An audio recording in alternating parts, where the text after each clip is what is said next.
देखिए आइन के मुताबिक तो हो रहे हैं, साफ और शफाफ का कुछ नहीं कह सकते। वोट बैंक जिसका है वो लंदन में बैठा है, वो यहाँ नहीं है, क्योंकि हमको वो पजीरा ही नहीं है जो जमात इस्लामी को है, वो पजीरा ही नहीं है। लेकिन देखिए आप जलसों के ऊपर ना जाएं, आप रैलियों के ऊपर वोटों का अंदाजा नहीं कर सकते। तहरीक इंसाफ को 2018 में किस तरह लाया गया ये आपको पता है, मुझे भी पता है।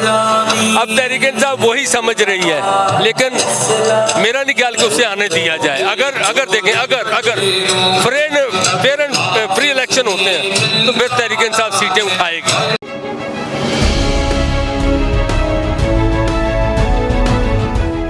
अस्सलामुअलैकुम, मैं इस वक्त बाग़े जिन्ना में मौजूद हूँ।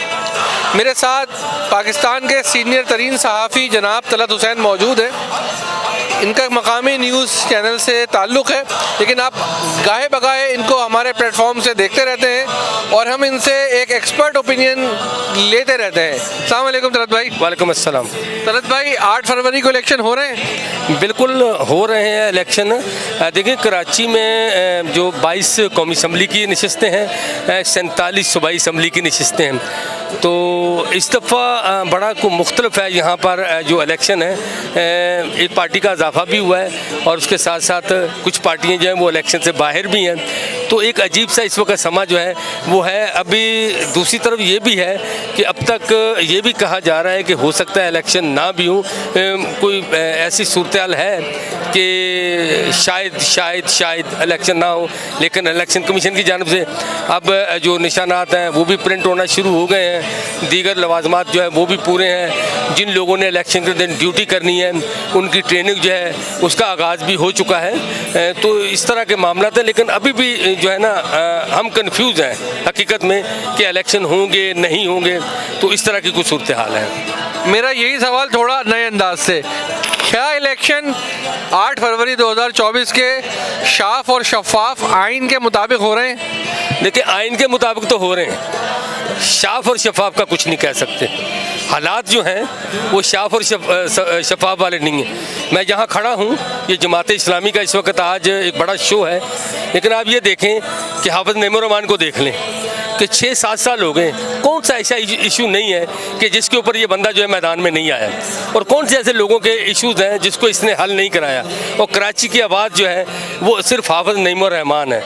कहीं क्यों देख लें आप, ज़रा सा इशू होता है हाफिज नईमुर रहमान मौजूद होता है, लेकिन ये समझ नहीं आती कि जब इलेक्शन होते हैं तो किस तरह से, और आपको भी पता है कि वो कौन है, वो किन को लेकर आ जाते हैं। जो जहाँ लोगों के में रहते हैं उनसे तो नहीं मेरा ख्याल पूछा जाता, और उनको लेकर आ जाते हैं जिनको वो मुसल्लत भी किया जाता है, और वो किस तरह के लोग होते हैं ये आप मुझसे बेहतर जानते हैं।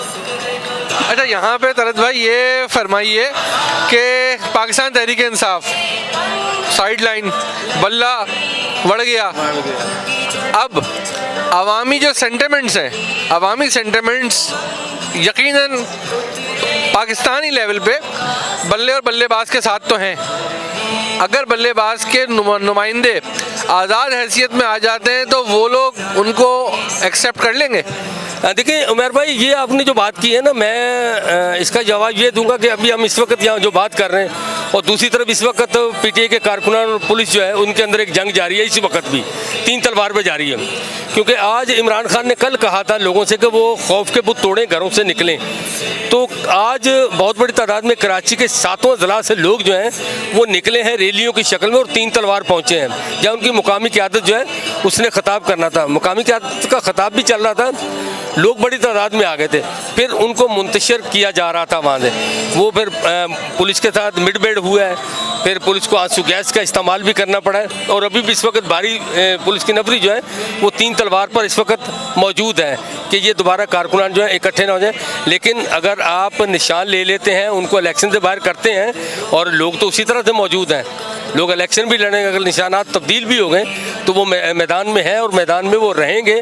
जिस तरह ये कर रहे हैं इस तरह नहीं होना चाहिए। अगर इस तरह से किसी चीज़ को दबाया जाता है ना तो वो फिर उभरती है। और जब उभरती है तो फिर उसका अंजाम जो होता है ना वो बड़ा ख़तरनाक होता है। अच्छा, हमारे कराची शहर की एक मकामी सियासी बहुत बड़ी जमात जो कि कराची में पिछले 35 साल से अपना स्टेक रखती थी, अब वो पहले मुनक़सिम हो गई और फिर मुत्तहद होकर सामने आई है।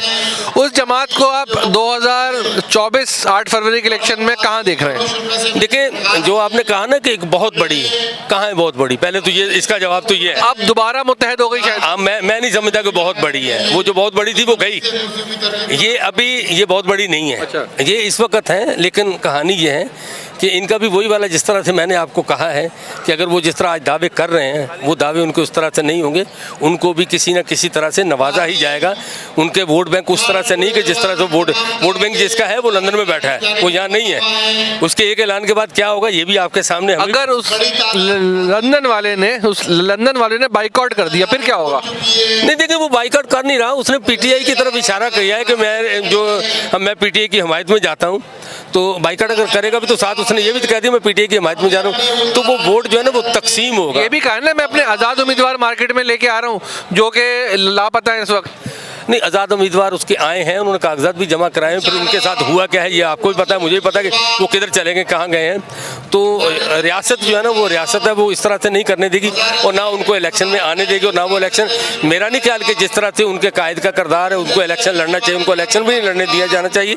मैं तो ये खुद कहूँगा कि रियासत को उनको रोकना चाहिए कि वो इलेक्शन में नहीं आने चाहिए। हाँ, जो यहाँ है इस वक्त जो एमकेएम पाकिस्तान है, उन्होंने माफ़ी मांगी है, वो वापस आए हैं, उनको हक है, वो करना चाहिए। लेकिन उनके जो दावे हैं वो मेरा ख्याल है किसी हद तक होंगे जैसे दावे कर किसी हद तक दावे ही अच्छा, रहेंगे। अब हम जमात इस्लामी पे आ जाते हैं। हाफिज नईम उर रहमान, मैं कहूँ उससे पहले आपने बताया कि कराची के हर बड़े इशू पे हाफिज नईम बबांग दहल आगे आते हैं और हल करवाने की कोशिश करते हैं और हल करवा लेते हैं। आपको अब क्या लगता है कि जमात इस्लामी कितना हिस्सा, कितने फ्रैक्शंस को निकाल जाएगी?